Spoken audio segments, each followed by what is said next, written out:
This episode is presented by Brex, the financial stack founders can bank on. Learn more at brex.com/techcrunch24. This episode discusses topics of suicide, shootings, and accidental death.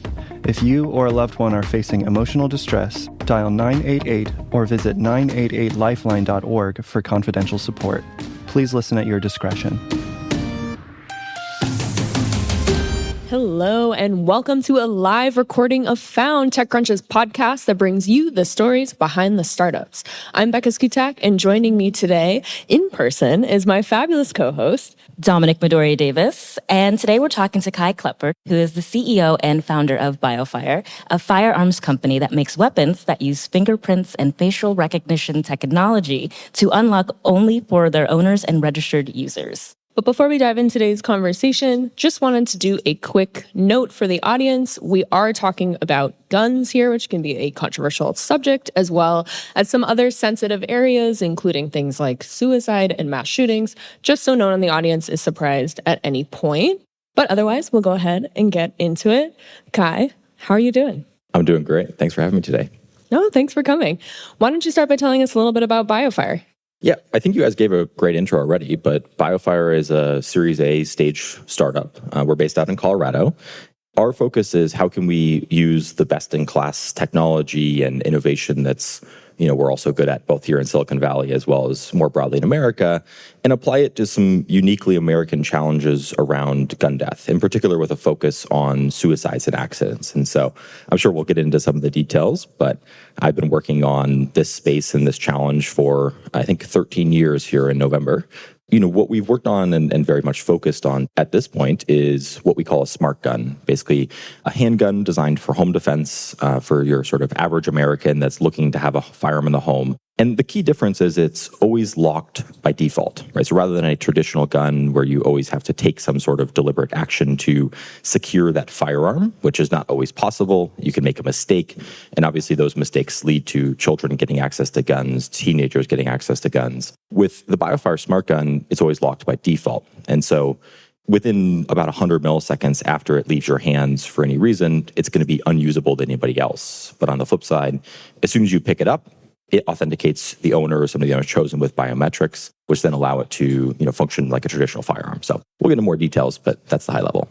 But I have to know, why don't you tell us a little bit about what got you interested in this space to begin with? Because I know you started working on this project, this company, in high school. Yeah, so I grew up in Colorado, which is where we're now based, obviously. And in the wake of the Aurora theater shooting, which at the time that's where somebody went into a movie theater. And at the time, it was one of the worst mass shootings in U.S. history. I was 15 at the time and started to think about how can I use my passion, interest in engineering and building things, very appropriate for the huge words behind my head here. And, how could I have an impact here in some way? And started very small, right? I don't want to say that, I sat down, I'm going to go build a firearms manufacturing company as a 15-year-old, but much more so, really just start working on it as a science fair project, thinking about how can I sort of think about the fundamentals of what a solution in this space would look like. And obviously, the concept of a smart gun is not a new one, right? James Bond has a smart gun. Judge Dredd has a smart gun. It's been a very compelling concept in science fiction and media for a very long time. In practice, the actual technical challenges required to successfully build a highly reliable, extremely fast product that actually delivers on sort of the fundamental premise that a customer is buying into, right? That it's going to work 100% of the time for me and it's never going to work for anybody I don't want is very, very challenging. I'll spoil the punchline, but it took over $30 million. And so definitely didn't do that in high school. But long story short, I ended up winning first place at the Intel International Science Fair in Engineering that year with what eventually became Biofire, a smart gun concept. And obviously I was 16 at that point. You can't work on guns for the science fair, so it was a mock-up of a firearm. But that was really how I got started and transitioned into what Biofire eventually became today. So it's always interesting to me because what you're working on now and what you were working on then obviously wouldn't have made a difference in the Aurora shooting, in the event that kind of inspired you to look into this area. So what was the connection there? Why did you decide to build this based off of that inspiration? Absolutely. One of the very first, I'm a scientist, I'm an engineer. I have always, as much as possible, this could be very challenging to do in all environments, but try to approach things from a very quantitative perspective. And the first thing that I did when starting to look at broadly the space of what are the public health challenges in America around guns? And what I was personally very surprised to see at the time was that over 2/3 of people that lose their lives to firearms in the United States is the result of suicides and accidents, right? We hear a tremendous amount about mass shootings, about violent crime, about these very unfortunately splashy, attention-grabbing kind of challenges, but there's a sort of steady drumbeat, unfortunately, of American lives that are being lost to suicides and accidents. And in a lot of ways, I knew I wasn't going to be building some sort of socio-political solution, right? That's not my area of expertise. It was going to be something that was physical. It was going to be a product. It was going to be hardware. And in a lot of ways, there's a fundamental difference between most suicides and all accidents and violent crime, which is that in violent crime, you have a bad actor, a criminal who's looking to commit a crime with a firearm, versus in a suicide, in most suicides and with accidents, the firearm is being used in a way that the owner doesn't intend. And so there was a really interesting opportunity to align Biofire and the product's incentives with the incentives of our customers, right? How can we build something that better equips gun owners with tools to realize their existing objectives instead of some sort of adversarial kind of relationship? And I think that's really the foundation of a good product. And I know that you're not necessarily the first company to try and build a smart gun. And in the past 13 years, I'm sure you've faced a lot of pushback, especially from lobbies. Why are people so against the idea of like a personalized smart gun, even if it means more safety? I would push back on that a little bit. I don't actually think that people are against the concept of a smart gun, right? The premise, I've talked to tens of thousands of people over the years I've been doing this in person and via forums like this, and I've never actually heard anybody argue against the concept, right? A concept of a firearm that works perfectly for the owner or somebody they've chosen and it doesn't work for anybody else. And even more so, I'm a gun owner myself. I've spent a lot of time with other gun owners and enthusiasts, as well as expert professional users of firearms like the law enforcement community and military. And the number one concern of any firearm owner is going to be, is this firearm going to be used in a way I don't intend, right? Because I forgot to secure it, because it's taken away from me. That is the number one front of mind concern for anybody that owns a firearm.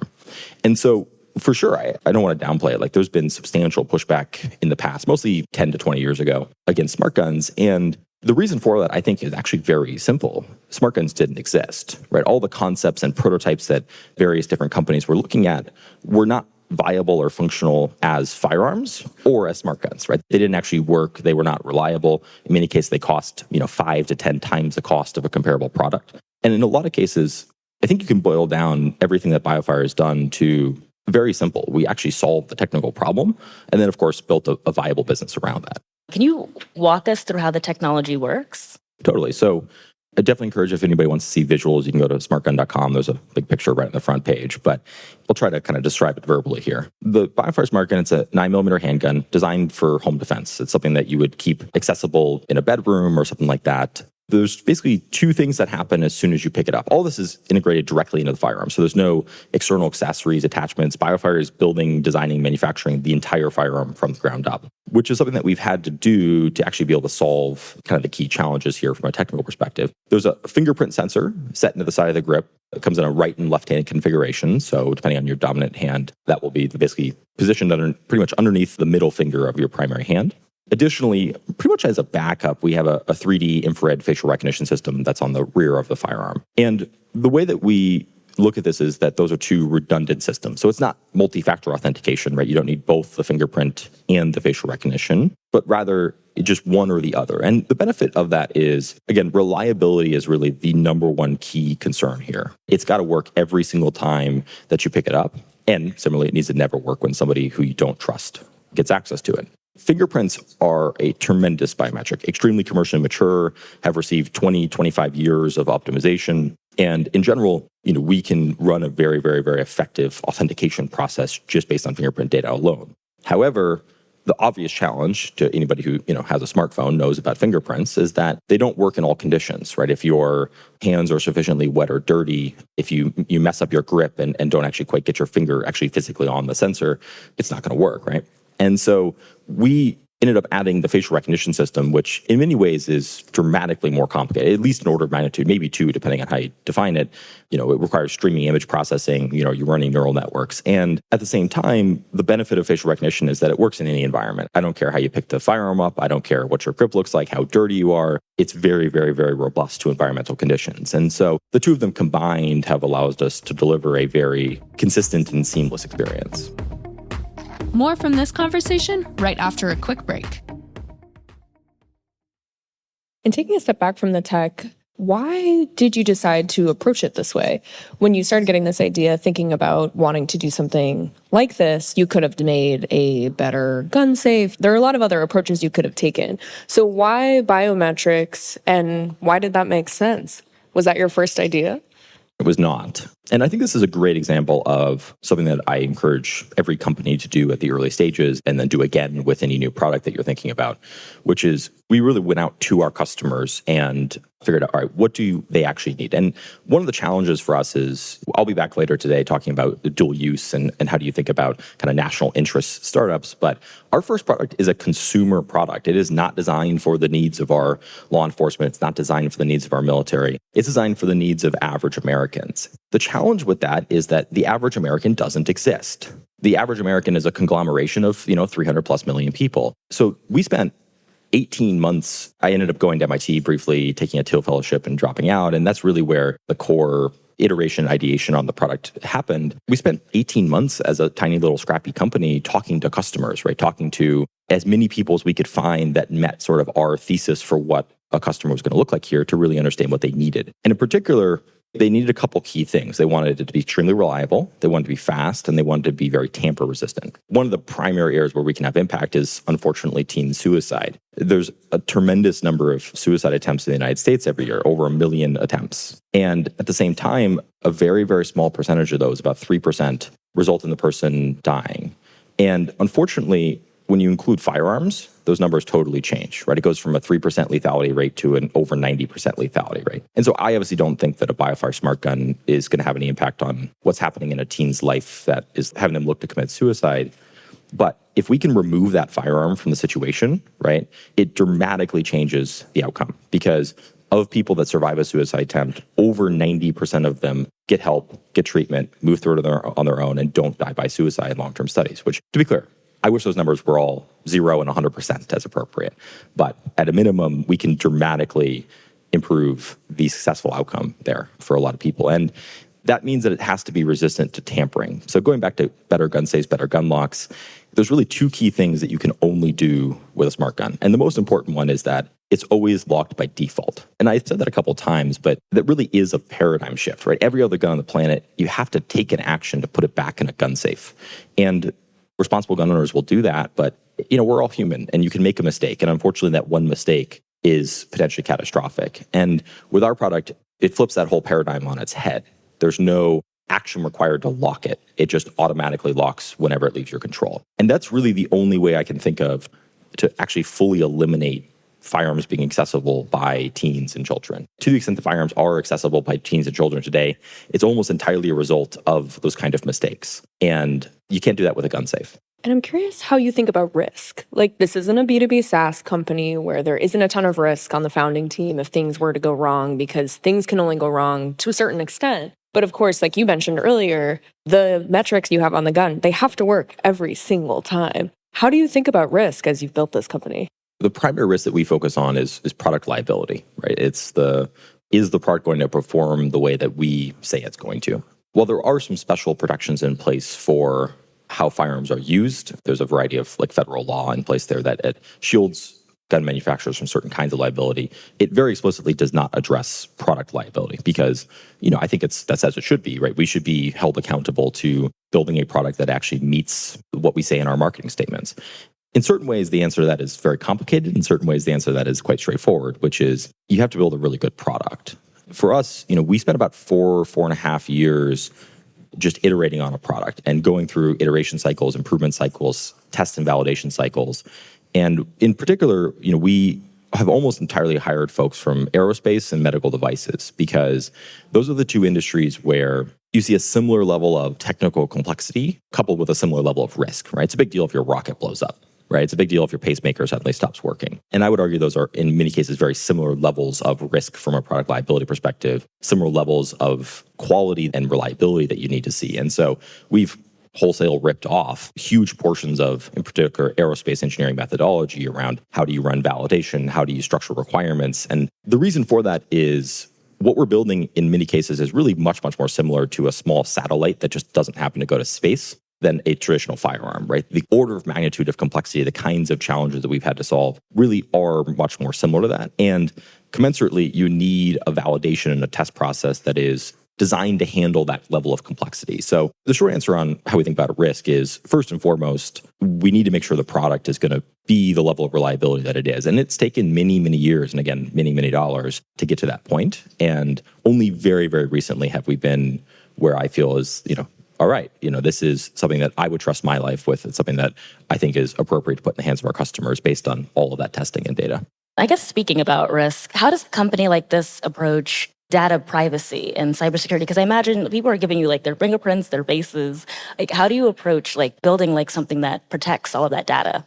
Biofire basically designs to what we would call a zero trust environment, and one where, from a cybersecurity perspective, we think the worst case threat actor is ourselves, me compelled by a subpoena, right? Because I know everything about how the system is designed. We have access to all the backend systems.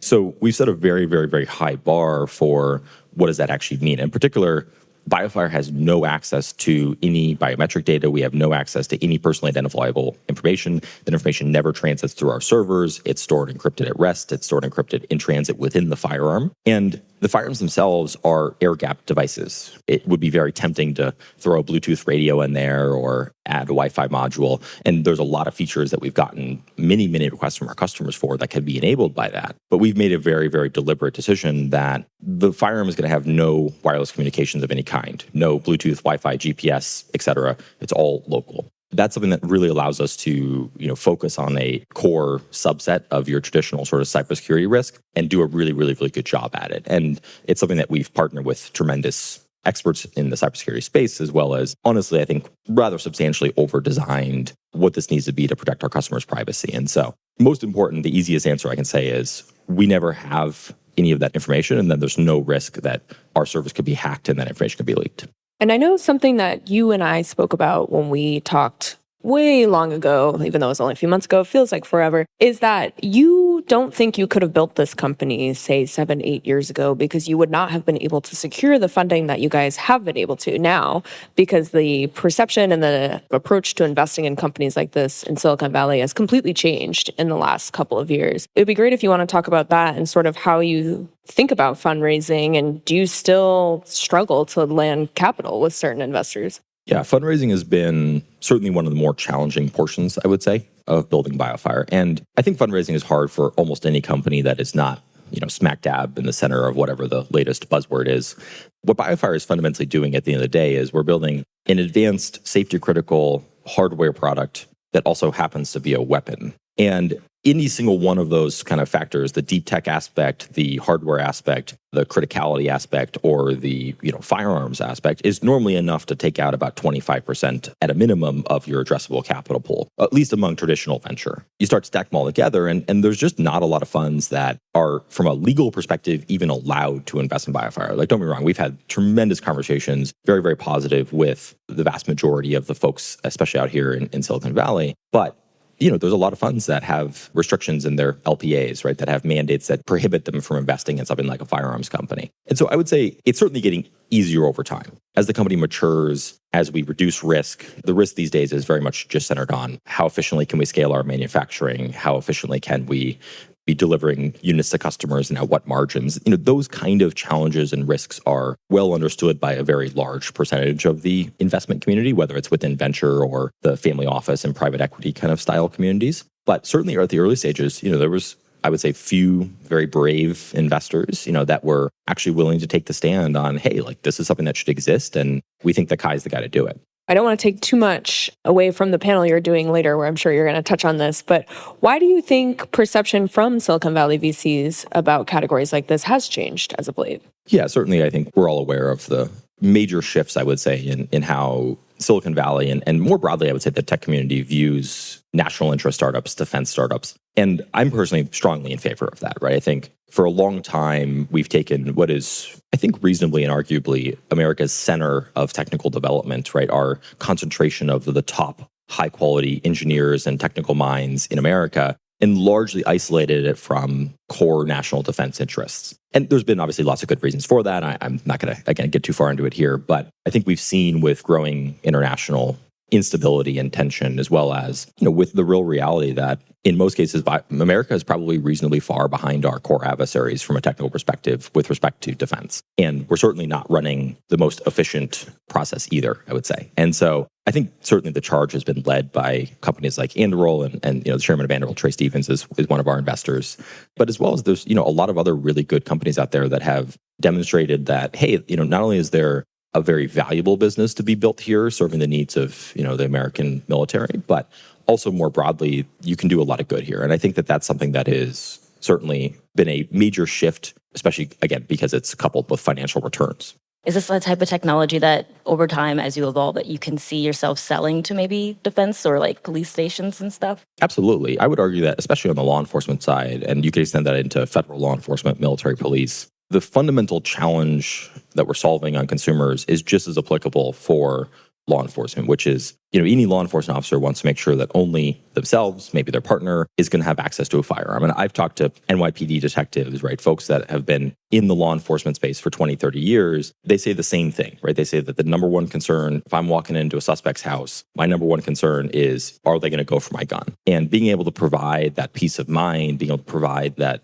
transparency to law enforcement officers saying, hey, you can go test this. Like anybody other than you and your partner gets access to that firearm, it's going to be unusable. That is extremely compelling. And for what's worth, over 10% of law enforcement officer deaths from firearms every year are from their own guns being taken away from them and used against them.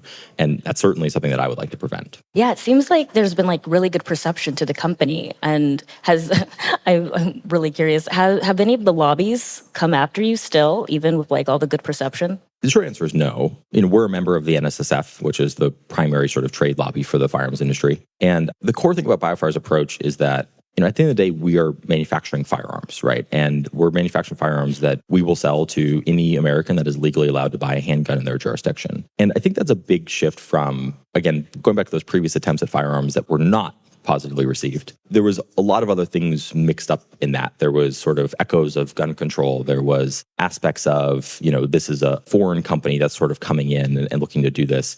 Versus for me, it's been very, very important from the beginning, as a gun owner myself, to say, hey, like we need to build something that people are going to choose to purchase, right? And in particular, I think one of the biggest shifts has been back in the, smart guns 1.0 era, about 20 years ago, there was mandates in a variety of states in place that would have required that all firearms sold in a given state would be smart guns. And I think that is extremely problematic, right? We're building a very specific product, right? We're building, think of like a Model 3. And if you live reasonably close to where you work and you have good access to supercharger networks and it probably doesn't snow too much where you live, great. Model 3s are awesome. You live in middle of nowhere, Alaska, good luck. Like it's not going to work very well for you.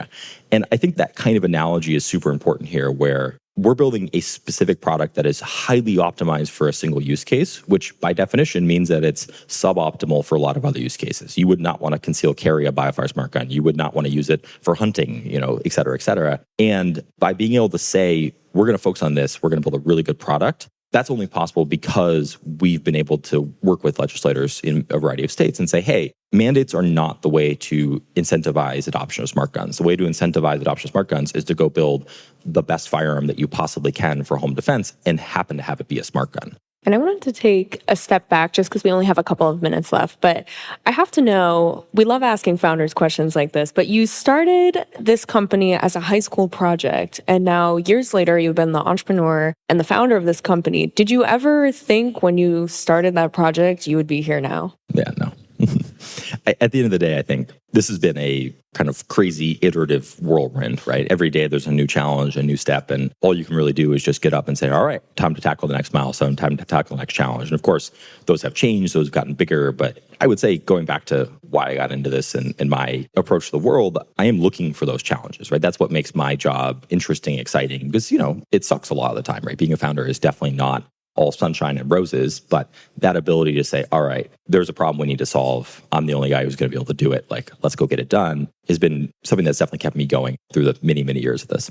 Wait, oh my gosh, do you have any crazy stories from like the past 13 years of building the company? I want to say like crazy, like funny stories, but I don't think much is funny about like building a gun. So I mean, like what are some crazy stories that you have? I definitely have crazy stories for you that we can talk about backstage. In terms of what we're going to talk about on stage, going back to that fundraising piece, like Biofire has been something where, you know, you always hear the adage of you should have a minimum of 18 months of runway. And that has not been the case for Biofire, right? It has been something where, you know, there's been stretches of years at a time where we averaged 6 weeks, and not minimum 6 weeks, average 6 weeks. And we've never missed a payroll. We've never actually gone out of business. We're still here and we're better than ever. And I think that that's certainly led to a whole series of, oops, the wire missed and, you know, we got 3 days of runway kind of thing. That's happened at least once. And in general, I'd say maybe it's not funny in a ha-ha sort of style, but certainly for me and my team looking back, it was like, wow, I can't believe we pulled that off. And to be clear, there's a reason I'm saying this on stage. Like all of our investors are, of course, fully looped in on that. But at the end of the day, it has been, I think, due to the support of tremendous investors, folks that are willing to go out there, take a risk on the future that they want to be a part of, that this has been possible. And I think I've, for better or for worse, seen that firsthand many times. And we just only have about 45 seconds left. So 30-second answer. You guys have raised over $37 million. You are at the point you are at now. What is next? So we shipped our very first smart guns to customers just in the last couple of weeks here, which is tremendous and a huge milestone for us. Now we're very, very focused on manufacturing scaling. So we're opening up our first dedicated manufacturing facility in Colorado in the next couple months. We're going to be hiring a bunch of folks and looking to start to fulfill the backlog of orders and pre-orders that we have. And so I think it's going to be an exciting challenge to go from building tens of smart guns to building, ideally, a whole lot more than that. Perfect. Well, we are out of time, so join me and Dom in thanking Kai for coming on Found Live today. Found is hosted by myself, TechCrunch senior reporter Becca Szkutak, alongside senior reporter Dominic Davis. Found is produced by Maggie Stamets with editing by Kel. Our illustrator is Bryce Durbin. Found's audience development and social media is managed by Morgan Little, Alyssa Stringer, and Natalie Kreisman. TechCrunch's audio products are managed by Henry Pickavet. Thanks for listening, and we'll be back next week.